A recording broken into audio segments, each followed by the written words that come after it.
富士山って、見える県と見えない県に分かれる。境界線があるの知ってた？富士山は全776メートル。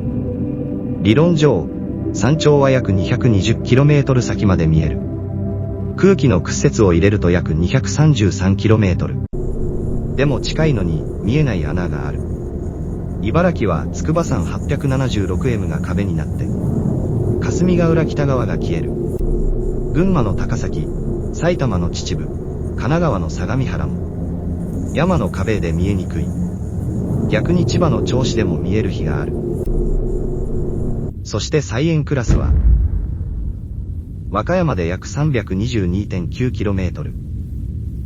県境じゃなく、支線の境界線だ。